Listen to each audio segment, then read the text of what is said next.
with no fear.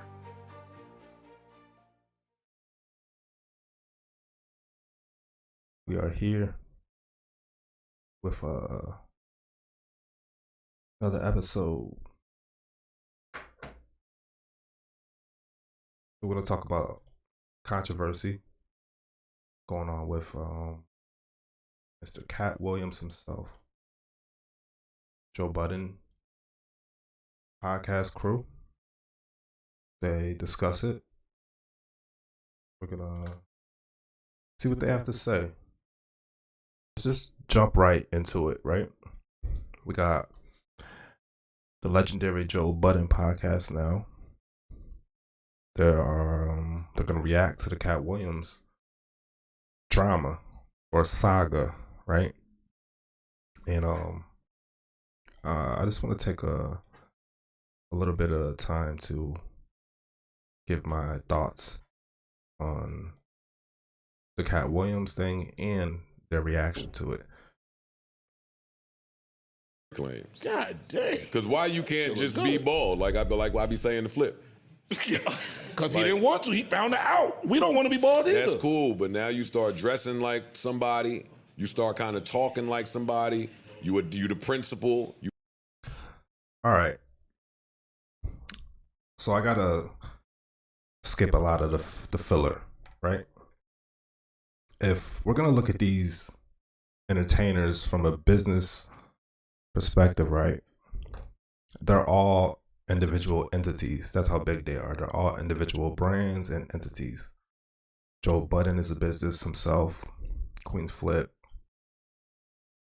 Ice and Ish are trying to build their entertainment characters or personas into their own entities. Remember what Jay-Z said, I'm not a businessman, I'm a businessman. So if we're going to look at Steve Harvey as another entity, the entertainer, Katt Williams is right. Steve Harvey is not funnier than Katt Williams. But in a business way, he took from the competition and applied it, and he used that to propel his career to the next step. It's like McDonald's inventing the fast food design or the fast food system. Now everywhere there's fast food everywhere. Where did they get that from? McDonald's, right? So should there be no other alternatives to McDonald's? Some are better, some aren't as good, some are different. So Steve Harvey just did a business decision, which was take something and apply it. Now, morally, who's to say what is right or wrong in that sense? You know, which everyone has different feelings when it comes to that. So who's to say what he didn't do from a different perspective is that it was a smart move? And I know some people might be like, man, that's whack, he's copying. Maybe he just took something and applied it to his program and he used it to get good results for him. Now, he's not saying he's the greatest stand-up comedian. He's not saying, I haven't heard Steve Harvey say that. I don't see him do stand-up. I don't see, I don't even know what the last Steve Harvey stand-up that I saw. Now, I'm going to just jump in and say this. From my perspective, I think Katt Williams is in that same cabal that he is accusing them of being in separately. And this is why I want people to come listen to my perspectives, because I don't think you're going to hear this anywhere else. I don't think you're going to hear anyone say that. And this is just just because look it, we're thinking business, right? He is shouting out his competitors and giving them attention. He's putting their names in the algorithm. They might have specials that people want to check out. And it's really a win-win for all of them, because people are going to be talking about comedy. People are going to be responding. People are going to be interested in the next special. Dave Chappelle just dropped a special. So the business world of comedy is booming right now. What Katt Williams is doing is booming the comedy economy, the comedy industry. And the comedy world is looking very good. And the comedians, entertainers are utilizing social media in ways that you guys are not noticing. And some people are noticing. Some people are noticing. People that have a business perspective or a business mind are definitely catching on. But Kevin Hart, he's too nice, man. Kevin Hart has to talk some shit sometimes. But when Kevin Hart talks, he look like he really be mad, so it don't be funny. You know? So with someone like Katt Williams, he's too smooth with it. You've seen Katt roast people on the radio stations if you try to mess with him, and he is a talent. He's an artist when it comes to this comedy thing. See, the thing is, you got to understand the business from all perspectives, but you got to understand the art of anything that you do, everything that you do, any and everything that you do, right? Because why? Because art is what it's always going to shine through. It's the one thing that cracks through the noise. It's the one thing that everyone feels art. When you see it, when you hear it, when you listen to it, it cracks through the formalities of the system. And that's why it's beautiful, because it's like a reminder that we're human and that we can create and that we are free and we can be independent. Even though systems are good because it allows us all to thrive and grow and live together. But sometimes systems become rigid. They become stagnant. That's where God's gift of creation shines through. Something new, something fresh. You know, when hip hop first came along, it was different. Everything was created: R&B, rock and roll, comedy, different types of comedy, podcasting, all these things where people's gifts can shine through, and you can't just say I have more money or I have more awards. No, when it comes down to the art, can you really do this with a talent, with your human body, with your gifts? Can you win in this arena? And that's what Katt Williams is addressing. But there's different arenas.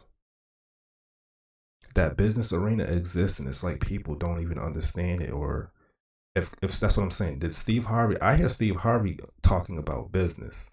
All I hear Steve Harvey talking about is business. I don't see him proclaiming to even be the funniest man in his circle. I seen him with Earn Your Leisure, great podcast. Hopefully, we'll get that interview this year, either or. But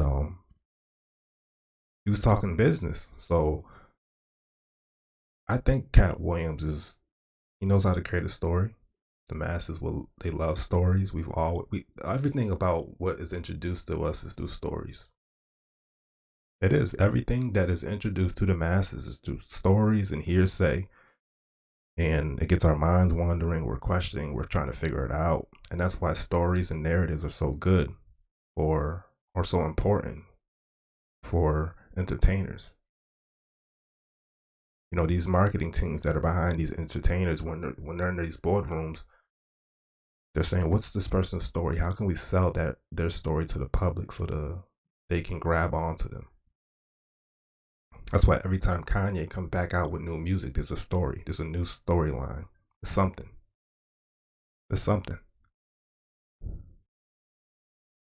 Narrative is very important. When you watch any media, either there's a fiction TV show with a storyline, or the media is giving you a storyline about something that's going on in the real world. But there's going to be a storyline surrounding some event. But let's play some more of the podcast. I don't want to play too much of the podcast because obviously we don't want any copyright strikes. Shout out to Joe Budden. Let's me and other content creators use a lot of his content, no problems at all. So shout out to him for that. Very very honorable. Subscribe to his Patreon as well. Great content. And Club Shay Shay. Shout out to Club Shay Shay. Oh. You playing basketball, you resemble each other, you went to the show, now you stole a set. Yeah, that was crazy. It's the full scope of it that makes it. So what Joe Budden is addressing right now is Steve Harvey had a show that I remember vividly as a kid. They had a character named Regina on there. I think that was her name. That was Steve Harvey's love crush. Yeah, but I forgot that they had the show that Mark Curry, is his name Mark Curry, hanging with Mr. Cooper. I forgot all about that show. But the thing is, a lot of them shows were similar back then. Just like a lot of these podcasts are similar now. You know what I'm saying?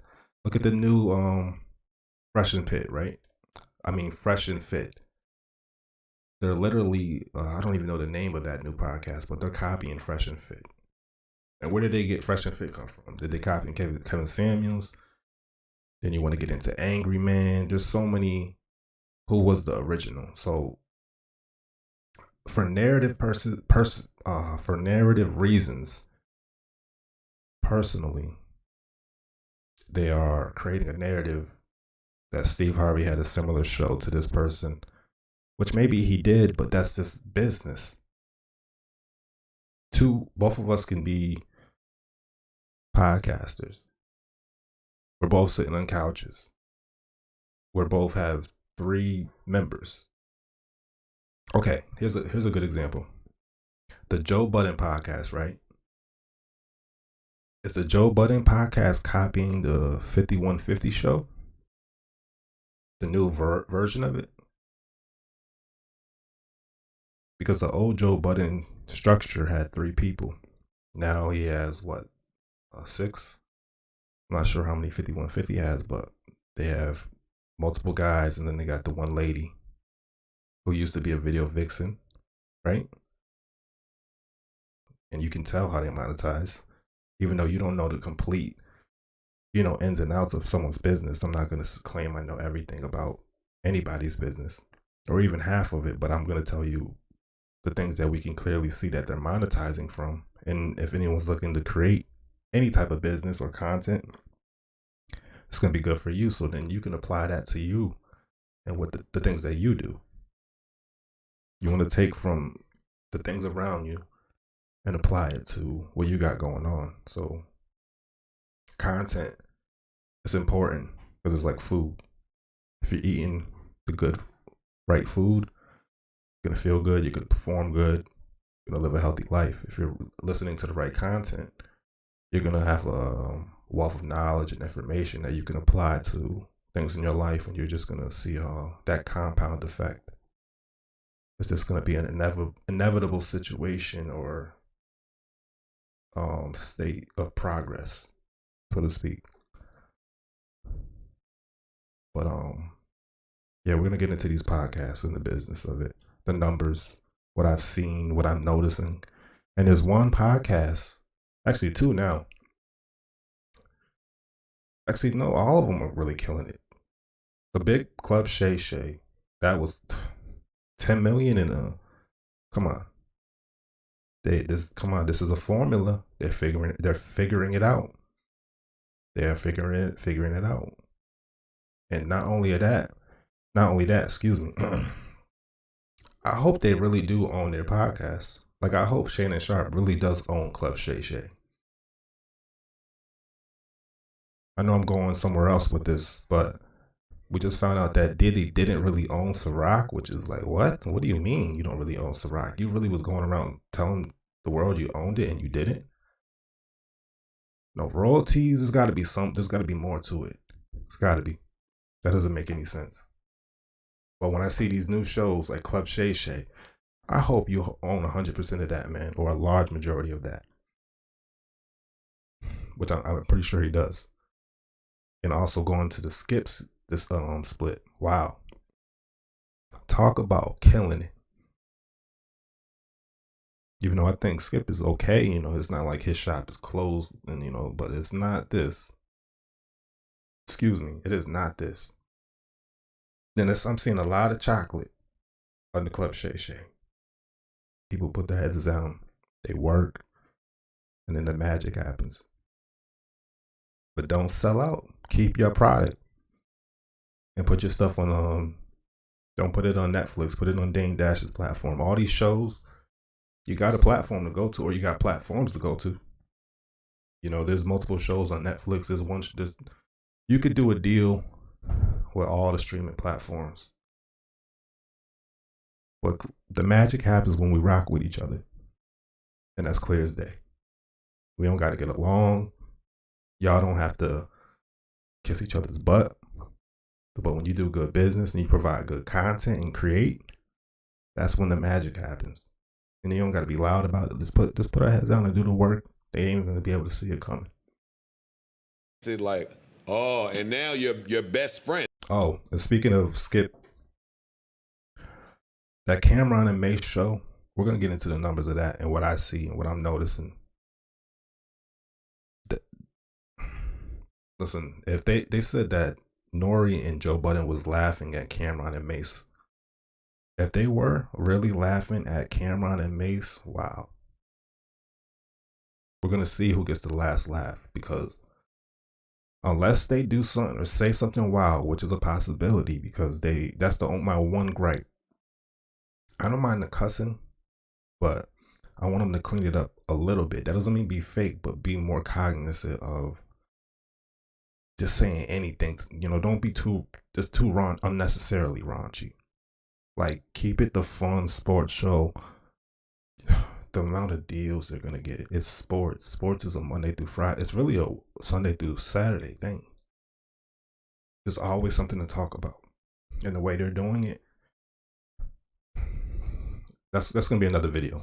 I'm hyping y'all up for it, but that's gonna be a good video, because what I'm seeing with them, Cam, yeah, you got one with that one. And said is accused of doing the same thing with my joke that I told on the Comic View with the car. Yep, he told Comic and View, now he on Kings of Comedy. But they're stealing jokes. It's like stealing a recipe. So to the enthusiasts, you know, comedy connoisseur or comedy enthusiasts, they're not looking at these guys in a good light. Katt Williams is the king, and he's gonna get his flowers. But to certain people, depending on how they do business or what they consider business, they're just gonna say that's just business, and they actually were good businessmen, you know. But it's always better to be authentic, you know, hone your craft.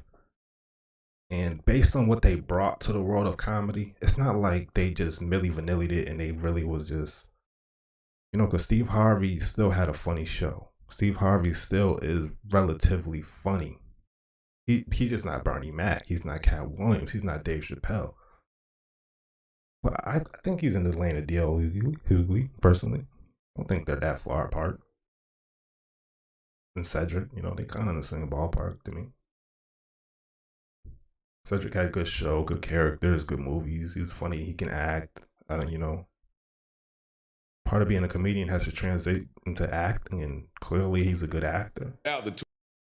Bernie Mac, that's a legend. Funny. Talk about comedian. Wow. But let me skip ahead. What else are they talking about? Look at all the rappers like rappers. I know that that's cool in SOBs. Mm-hmm. But at some point, people start distinguishing themselves. So it sounds like he's going into how whatever industry you're in, because he's talking about rappers now, even though we're talking about Katt. He's comparing how rappers separate themselves from the competition. And even though there might be a rapper that is way more commercially successful than another rapper, if they go to certain platforms where the job is actually to just rap, you know, which is ironic. because they're rappers, but you know they'll have someone that's a rapper and do everything but display that skill of rap. They'll have songs written for them, so their title's a rapper, but they're having songs written for them. They have a whole bunch of technology and edits and engineers now, which is fine. It's great. It makes the music better, but you know it could diminish or could give a easier route for someone that may not have honed their skills of rapping. So someone that goes to a radio station or goes on a block or just raps. There's people, and they continuously do it all across the country. Some people do it all across the world. A differentiation between those two people, those two rappers, right?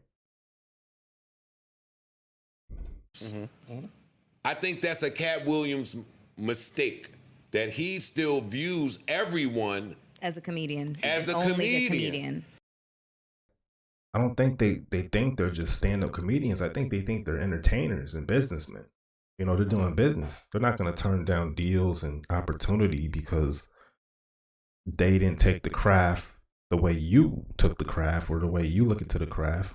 Not as, you know, if they disrespected it and they were just blatant with it, just stealing jokes and just fake and just not in the comedy at all, not even, and it's not even funny, you know, like they're relatively funny.